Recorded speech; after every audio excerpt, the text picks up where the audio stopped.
Graça e paz, meus irmãos. Vamos continuar nossas exposições pensando no nascimento de Jesus Cristo. Abra sua Bíblia em Isaías, capítulo 9. Isaías, capítulo 9.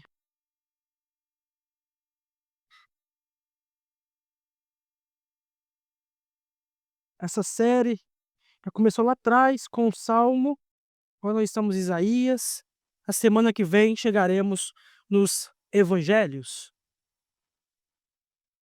Isaías, capítulo 9, versículo de 1 a 7.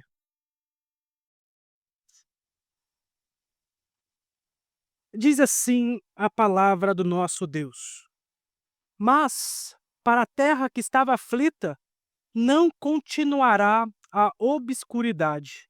Deus, nos primeiros tempos, tornou desprezível a terra de Zebulon e a terra de Naftali. Mas, nos últimos, tornará glorioso o caminho do mar, além do Jordão, Galiléia dos gentios.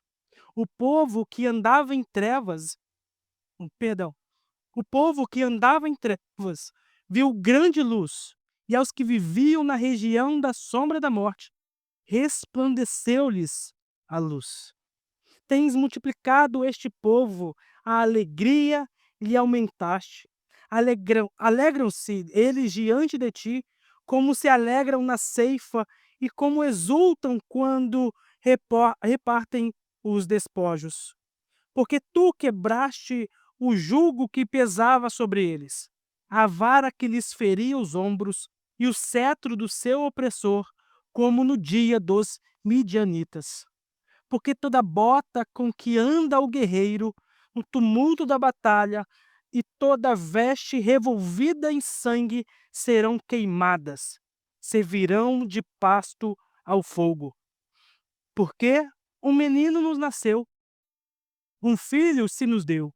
O governo está sobre os seus ombros, e o seu nome será Maravilhoso Conselheiro, Deus Forte, Pai da Eternidade, Príncipe da Paz, para que se aumente o seu governo e venha paz sem fim sobre o trono de Davi e sobre o seu reino, para o estabelecer e o firmar mediante o juízo e a justiça, desde agora e para sempre. O zelo do Senhor dos Exércitos fará isto. Irmãos, um homem chamado John Newton, ele era traficante de escravos. Ele tinha o navio, perdão, seu navio para traficar escravos. E em uma dessas viagens, ele se deparou com uma grande tempestade. Ele achou que aquela tempestade iria afundar o barco. E ele, desesperado, ele clamou por socorro ao Senhor. E o Senhor o atendeu.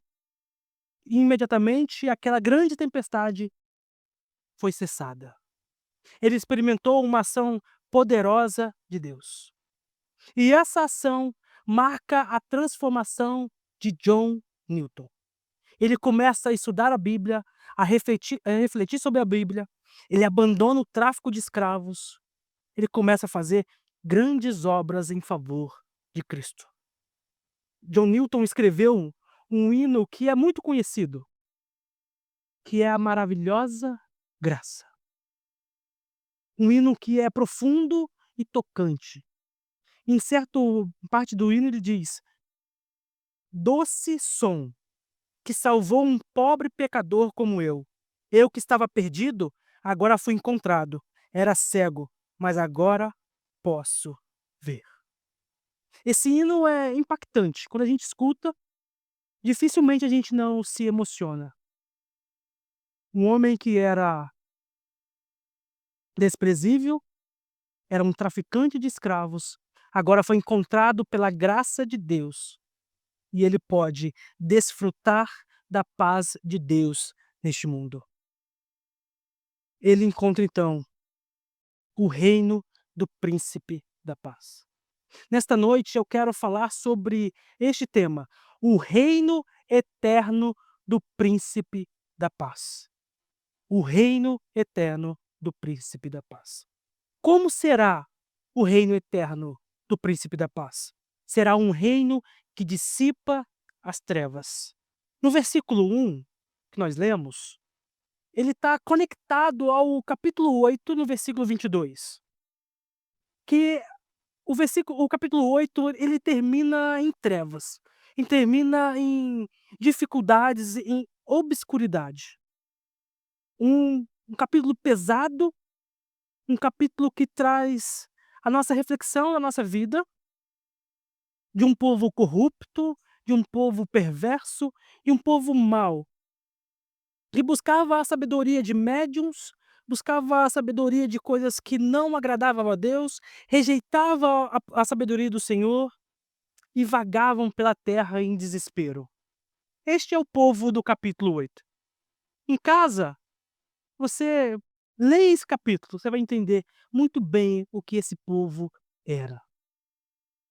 Lembrem-se que semana passada a gente falou do capítulo 7, onde mostrava que Acaz não queria a sabedoria de Deus, mas queria a sabedoria do homem, e aí ele faz os planos com os assírios para que eles não fossem invadidos. Mas no capítulo 8 vai mostrar que mesmo com aquele plano de Acaz mirabolante, os assírios invadem a terra.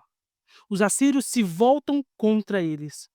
Então, aqui, a terra de Zebulon e Naftali, a Galileia dos gentios, é um povo que andava em trevas. Veja que aí no primeiro versículo fala assim: nos primeiros tempos tornou desprezível a terra de Zebulon e a terra de Naftali.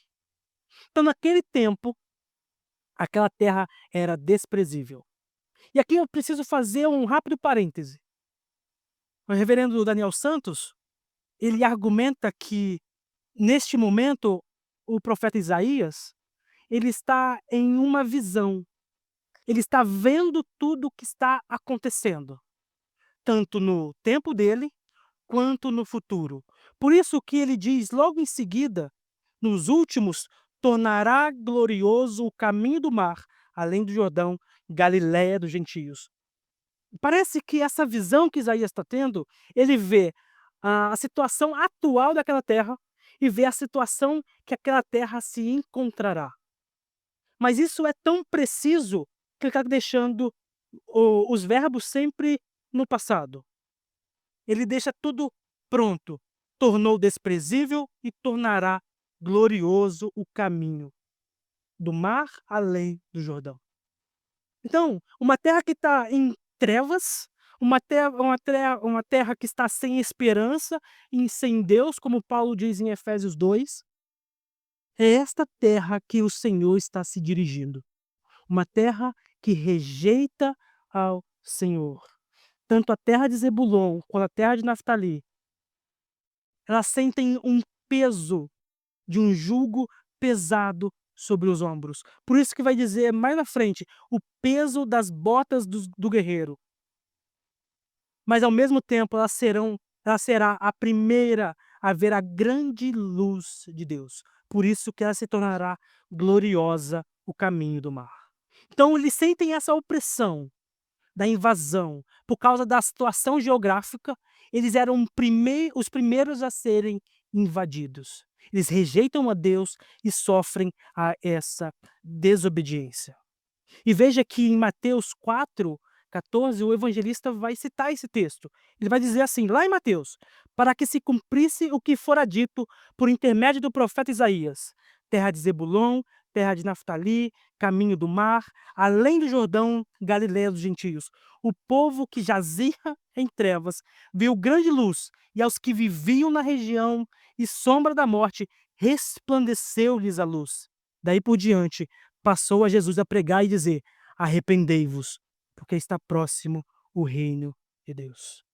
Em meio àquela escuridão, em meio às trevas, resplandeceu-lhes uma grande luz. Aquele povo que estava envolto a tudo o que é ruim, vai receber o que é melhor que eles poderiam receber. E às vezes a gente pode olhar para a nossa vida e pensar da mesma forma. Nós estávamos longe de Deus e recebemos uma grande luz, uma maravilhosa luz. Eles não mereciam esta maravilhosa luz, assim como nós não merecemos, mas mesmo assim eles a receberam. Nós a recebemos a essa maravilhosa luz. Onde havia trevas profundas, Deus traz a revelação da luz. Onde era o pior, Deus revela o melhor que ele tem.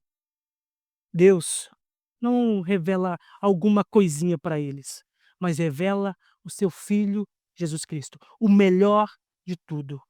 A luz é dada por Deus, não por algo que eles fizeram, mas pela ação misericordiosa de Deus. A ação é sempre de Deus. E por toda a Bíblia, a presença de Deus é ilustrada como luz. Nós vemos na leitura de Gênesis que Deus disse: haja luz, e houve separação entre trevas e dia. Nós vimos na confissão de pecados que Deus é luz, que diz: a mensagem que da parte dele temos ouvidos e vos anunciamos é esta: que Deus é luz e não há nele treva nenhuma. Não há em Deus treva nenhuma. Tudo o que ele promete é luz, é bom e é agradável. Eles poderiam continuar no seu pecado, mas quando a luz resplandece, essa luz surge, eles vivem agora livres do pecado. Nada pode impedir a luz transformadora do evangelho. Não há coração duro o suficiente que consiga manter-se duro diante do evangelho de Jesus Cristo. Nós somos transformados por essa maravilhosa luz. Não há trevas que consigam resistir ao chamado do evangelho. Se nós estamos aqui hoje, é porque nós fomos chamados pelo evangelho. O nosso coração, que era duro, que era de pedra, que vivia em trevas, agora vive em luz, vive em vida abundante por causa da maravilhosa luz. Nos primeiros tempos que é relatado, é o tempo de Isaías, e nos últimos é o tempo de Jesus Cristo. Deus disse: haja luz, e houve luz naquele povo. Aquele povo que sofria tanto, agora foi revelado a luz do mundo. E é o que Jesus realmente diz sobre ele no evangelho. Jesus chama a si mesmo de a luz do mundo, a luz que ilumina este mundo. Então Isaías está apontando para o Senhor que iluminará todo este mundo. Ele se Jesus se revelou primeiro na sinagoga da Galileia, dizendo que o Espírito do Senhor estava sobre ele. Não apenas para ser uma luz que brilhava em um lugar escuro, mas para recuperar a vista dos cegos, libertando os prisioneiros das trevas. E o primeiro milagre de Jesus, que é a transformação de água em vinho, foi na Galileia, mostrando que o profeta Isaías tinha dito, que viria grande luz sobre aquele povo. Agora, o primeiro sinal de Jesus Cristo é para aquele povo, para aquela terra. E aqui, quando Jesus realiza este milagre, ele está cumprindo o que foi dito por Isaías. Então, 700 anos se passaram e o primeiro milagre de Jesus Cristo é naquela terra que experimentaria da grande luz. Ele inicia o seu ministério mostrando àquele povo que era chegado o tempo. O reino de Deus estava próximo.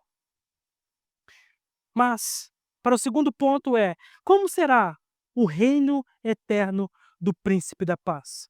Um reino que multiplica a alegria constantemente. dos versículos de 3 a 5.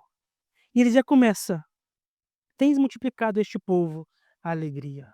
Meus irmãos, depois que a grande luz é manifestada, a única resposta a essa grande luz é uma grande alegria. Depois que você vive em trevas, quando você conhece a luz, você tem grande alegria. Isso é muito, hã, fácil de constatar. Lembrem-se do tempo do apagão. E aí tá todo mundo no escuro, e na minha cidade pelo menos era assim, não sei se aqui é assim. Todo mundo no escuro, todo mundo querendo um ventilador, porque está sempre no calor, e aí tá difícil de dormir, ninguém consegue descansar, e aquele caos. E aí 3 horas da manhã a luz volta, todo mundo grita: "Aê!". Parece até festa. Oh, como é bom ser pobre. E a gente fica feliz porque a luz voltou. Agora você imagina você com coração de trevas, amargurado, sofrendo, sentindo a opressão do inimigo o tempo inteiro na sua vida. E de repente, aquela opressão gigantesca que você não consegue mais viver, sai de você e vem uma maravilhosa luz, ilumina o seu interior. Não tem como viver da mesma maneira. Quando a gente recebe uma boa notícia, esse sentimento toma conta. A gente fica alegre, o nosso rosto fica formoso, a gente se alegra. Então, quando a gente encontra essa maravilhosa luz, a consequência é a verdadeira alegria do Senhor. Aquele povo se alegrou e muito diante de Deus, exultando e repartindo os despojos da guerra.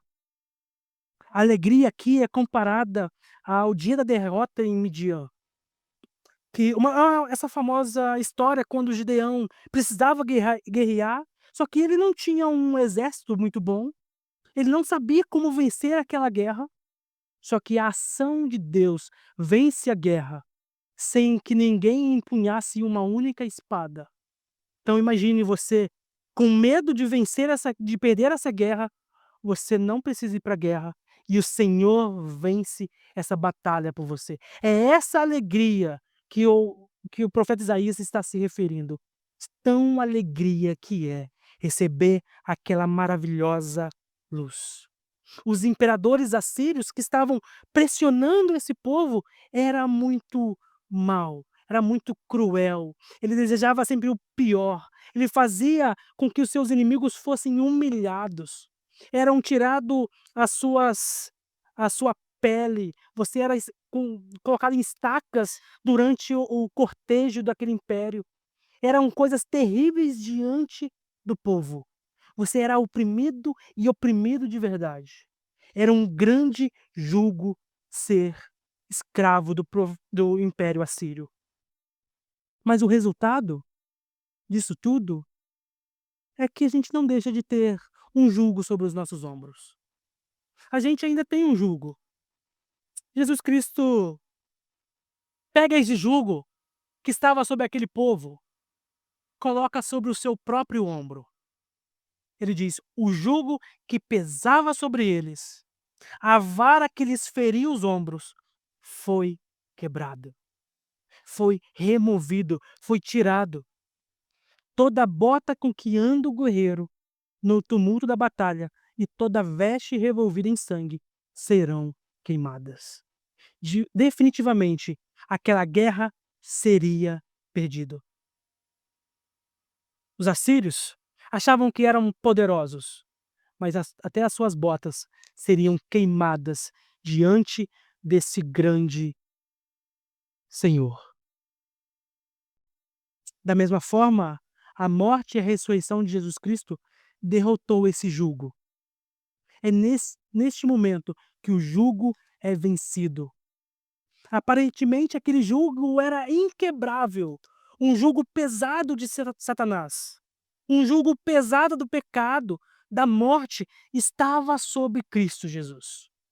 O reino sombrio de Satanás foi derrotado pela implosão. Satanás virou a sua arma maligna contra Jesus. Tentou atacá-lo de todas as formas, mas a arma não surtiu efeito.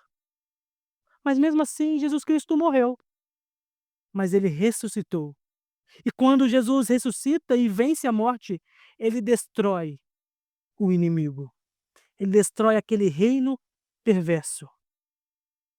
E isso vai causar muita alegria e regozijo na nossa vida. Saber que aquele castigo que Isaías vai descrever lá no Isaías 53, o castigo que nos traz a paz, estava sobre Cristo Jesus. Então, pare para entender isso. Aquilo que estava sobre os seus ombros, aquilo que levaria você até a morte e esta morte eterna, aquilo que te separou de Deus, aquilo que te ofendia e mesmo assim você não conseguia se desvencilhar, estava sobre Cristo. E Cristo leva isto até a cruz do Calvário, morre, ressuscita e agora você tem a oportunidade de se alegrar, porque Cristo fez aquilo que você não poderia fazer. O ministério de Cristo é maravilhoso, porque ele faz algo impressionante que a gente não poderia fazer. Uma vez nós fomos escravos do pecado, escravos de Satanás, mas agora, com Jesus Cristo, nós somos libertos. Jesus Cristo vai dizer em Mateus: "Tomem sobre vocês o meu jugo e aprendam de mim, porque eu sou manso, sou humilde de coração, e vocês acharão descanso para a sua alma, porque o meu jugo é suave e o meu fardo é leve."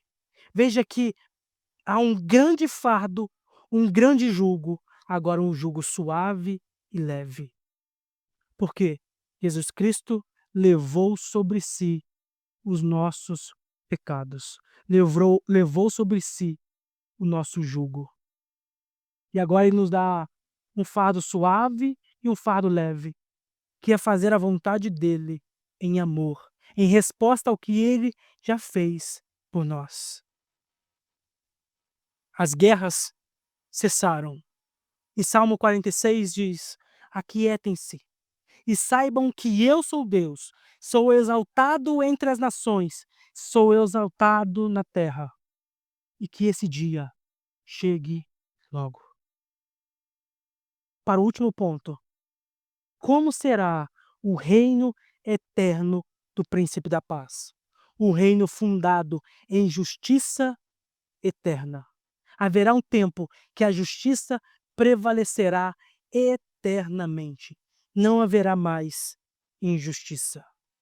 E aqui eu quero gastar um pouquinho mais de tempo nesse ponto, porque tem muita coisa maravilhosa para a gente desfrutar.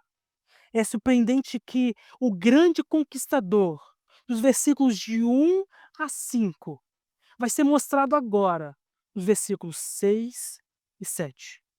É uma vitória impressionante. Então a gente tem uma grande opressão, a gente tem guerras, a gente tem problemas, a gente tem o povo rejeitando a Deus, o povo querendo a sabedoria dos homens. E agora tem algo maravilhoso, a alegria, porque Deus os libertou da opressão. Deus libertou você da opressão de Satanás. Deus libertou você da opressão do pecado. E ele fez isso porque levou a guerra ao final. Ele venceu a guerra que nós não conseguiríamos vencer. E isso será com a vinda de Jesus Cristo. Essa pessoa por meio de quem Deus decide libertar o seu povo. Uma verdadeira libertação, muito mais gloriosa do que o que Moisés fez ao tirar o povo do Egito. É uma libertação muito melhor. A ação de Moisés apontava para a ação de Jesus Cristo. Essa pessoa será um menino. Esse menino será dado. E é inescapável que ele será o libertador, que ele é um libertador importante. E veja que Isaías 7, a gente falou de um menino, do Deus Emanuel, do Deus conosco. E agora, no capítulo 9, ele fala novamente de um menino. Isaías gosta desta figura. Só que aqui, lembrem-se que Isaías está em uma visão e ele está vendo o que está acontecendo lá na frente. Ele está vendo o nascimento de Jesus Cristo. Isaías está contemplando este nascimento maravilhoso. E veja que ele aparece, porque o menino nos nasceu, passado. Um filho se nos deu, passado. O governo está sobre os seus ombros, passado. O seu nome será. E eu sempre achei maravilhoso isso, quando eu comecei a pensar em seminário. Sempre quando eu lia esse texto não fazia muito sentido para mim. Porque como Isaías está há 700 anos antes de Cristo e está falando de algo, mas está falando no passado. Esse menino foi dado, nos deu, nasceu, e aqui há algo maravilhoso, que é um perfeito profético. O que é esse perfeito profético? Ele é tão certo que vai acontecer que o profeta Isaías já relata esse tempo como no passado, porque não tem sombra de dúvidas que isso não acontecerá. Então veja, é como se eu dissesse: amanhã o ônibus vai chegar na porta da minha casa às 9 horas da manhã. Só que eu não tenho certeza disso. Eu espero que isso aconteça. Mas o profeta Isaías está dizendo no passado, 700 anos antes do nascimento de Jesus Cristo. E aí eu quero que você compreenda a certeza de alguém falar isso. Você dizer que nascerá um filho, parece até para a gente mais cabível. Eu vou tentar acertar o futuro, então eu vou falar assim: "Nascerá", porque aí eu não sei o dia, não sei a hora, não sei quando, não sei como, mas o profeta Isaías fala no perfeito profético, algo que acontecerá, mas ele descreve como no passado. Isso vai acontecer, não tenha dúvidas que isso acontecerá. Por que que está dizendo isso? Porque ele está vendo o futuro. O Senhor está revelando isso através de uma visão. E Isaías pode contemplar aquilo que está ocorrendo. Ele está contemplando o nascimento de Jesus Cristo. Esses eventos são maravilhosos. E veja que no início do versículo 6 diz: "Por quê?" Isso é a consequência. Isso é o que está acontecendo. E isso é muito importante. E a palavra menino está em grande destaque. Esse menino é quem é o nosso redentor, quem é o nosso salvador. A humanidade do Salvador é estabelecida nessas palavras, porque um menino nos nasceu, um filho se nos deu. O fato de que ele veio por nós para nos beneficiar também é estabelecido nessas palavras, como o glorioso anjo que disse àqueles pastores fora de Belém: é que hoje, na cidade de Davi, lhes nasceu o Salvador, que é Cristo, o Senhor. Lucas 2:11. Assim, é surpreendente o relato do nascimento do nosso Salvador. É uma mistura de o cordeiro que vai ser imolado e o grande leão que enfrentará todas as coisas. Sobre os seus ombros foi dado todo o governo. Por isso que em Mateus 28, que nós tanto repetimos aqui, ele diz: "Foi-me dada toda a autoridade no céu e na terra.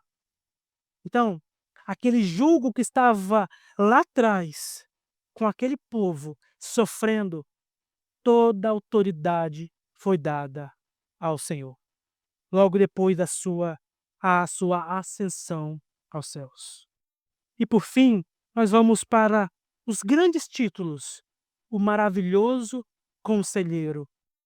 O título revela uma profundidade de significado que transcende a nossa compreensão.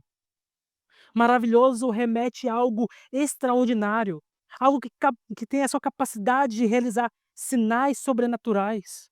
E conselheiro, aquele que tem orientações sábias, aquele que dá consultoria aos reis da terra para como agir. Só que em Jesus Cristo, essas duas coisas são unidas, porque ele é tanto o realizador de grandes maravilhas, quanto o grande conselheiro, quanto a grande fonte de sabedoria no seu tempo.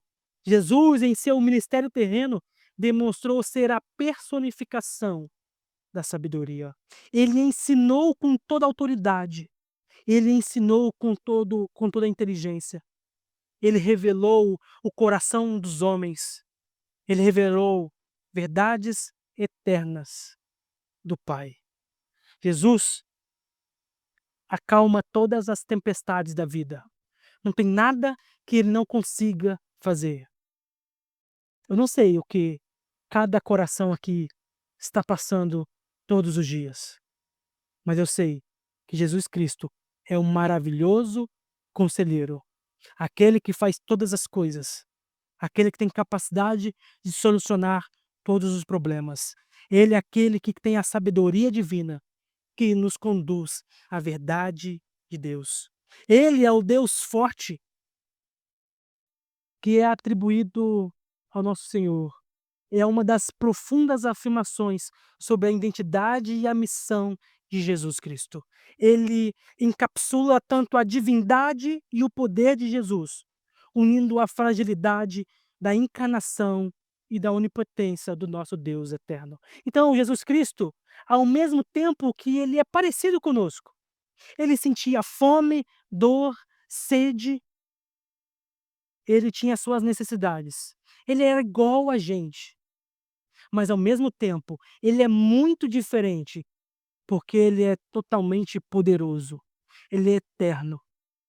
Ele é aquele que criou os céus e a terra. Ele tem um grande poder. É por isso que quando há aquela grande tempestade e Jesus acalma a tempestade, os discípulos ficam espantados com o que Cristo Jesus fez, porque ele era muito parecido e, ao mesmo tempo, ele estava muito distante. Ele é o Deus forte que é revelado através da Escritura por nós. Ele é o Deus que morreu por nós. Ele é o Pai da eternidade. Então, o seu ministério, ele une tanto o natural quanto o sobrenatural. Ao mesmo tempo que ele morreu, ao mesmo tempo ele vive eternamente. Ele ressuscitou e continua vivendo. E a palavra pai evoca muito o nosso sentimento de cuidado. O pai sempre zela pelo filho, cuida do filho. Só que esse pai é um pai muito poderoso. Nós temos grandes pais na nossa igreja, mas mesmo assim, são pais falhos, são pais que erram, são pais que nem sempre acertam. Mas nós temos um pai que ele é perfeito, santo. Que todos nós devemos olhar para esse pai como com a intenção de imitá-lo em todo o tempo. Se você quer ser um bom pai, olhe para o que o nosso pai fez. É ele quem cuida de nós. E às vezes você pode pensar que é estranho se referir ao filho como pai, mas muitas vezes Jesus Cristo se referiu a outras pessoas como filho. Em Mateus 9 ele diz: Eis que lhe trouxeram um paralítico deitado no leito. Vendo-lhes a fé, Jesus disse ao paralítico: Tem bom ânimo, filho, estão perdoados os teus pecados. Jesus cuida dos seus. Ele se relaciona com os seus como se fossem filhos dele. A paternidade é um símbolo para mostrar que Deus não é um Deus distante em um trono, mas é um Deus que cuida dos seus filhos em todo o tempo. E isso deve marcar o nosso relacionamento com Jesus. Nós não temos um Deus distante, mas temos um Pai que cuida de nós constantemente. E por último, o Príncipe da Paz. E esse título encerra essa grande lista. Então veja, se ele é o Pai da eternidade e ele é o Príncipe da Paz, o seu reino será de paz. Continuará com essa paz. É o clímax de todas as coisas. Haverá paz eternamente. Por isso que Jesus diz: deixo-vos a paz, a minha paz vos dou, não vou-la dou como o mundo dá. E o apóstolo Paulo diz: justificado, pois, pela fé, temos paz com Deus, por nosso Senhor Jesus Cristo.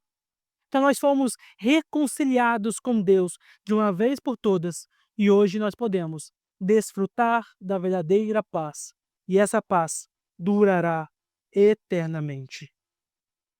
E o final, no versículo 7, vai mostrar isso: para que se aumente o seu governo e venha a paz sem fim sobre o trono de Davi, sobre o seu reino, para estabelecer e firmar mediante o juízo e a justiça, desde agora e para o sempre. O zelo do Senhor dos exércitos fará isto. Então, Deus zela pelo seu governo. Deus zela pela sua ação. Então, esse zelo maravilhoso de Deus fará com que todas essas coisas acontecerão. Assim como nós vimos no passado uma ação que aconteceu 700 anos depois, assim também acontecerá no futuro. O grande Emanuel está presente em nossa vida. Esse menino foi nos dado para nos dar uma grande salvação. Entenda que somente pela fé que a gente encontra alívio sobre as coisas deste mundo. Somente pela fé em Jesus Cristo, que ele sozinho levou todo o jugo sobre si, morreu em nosso lugar e nos deu a grande salvação. Então, se você hoje desfruta dessa grande salvação, alegre-se. Alegre-se pelo que o Senhor já fez por você. Medite todos os dias nesses grandes títulos de Jesus Cristo: maravilhoso conselheiro, Deus forte, Pai da eternidade e Príncipe da paz. Nós não podemos perder essa bênção maravilhosa de ter um grande Senhor que morreu por nós e desfrutar dessas bênçãos. Nós não podemos deixar isso de lado. Nós devemos descansar nessa paz constantemente. Para concluir, o reino eterno do Príncipe da Paz é uma realidade gloriosa que dissipa as trevas, multiplica a verdadeira alegria e estabelece a justiça e retidão diante do Senhor. Não perca isso de vista. Jesus Cristo foi anunciado 700 anos antes. Então, se a gente somar, 2.700 anos atrás, ele veio, nasceu, padeceu, sofreu, foi morto, foi maltratado, cumpriu o seu ministério fielmente, única e exclusivamente para nos reconciliar com Deus. Nós fomos reconciliados com Deus. Ele ressuscitou ao terceiro dia e nos deu grande salvação. Descanse na obra meritória de Jesus Cristo, porque é Ele quem sustenta a nossa vida. Não deixe que as trevas deste mundo entrem no seu coração e tira essa alegria da sua vida. Desfrute na verdadeira alegria, que é conhecer a Jesus Cristo e fazê-lo conhecido em todo o tempo. Que o Senhor nos abençoe.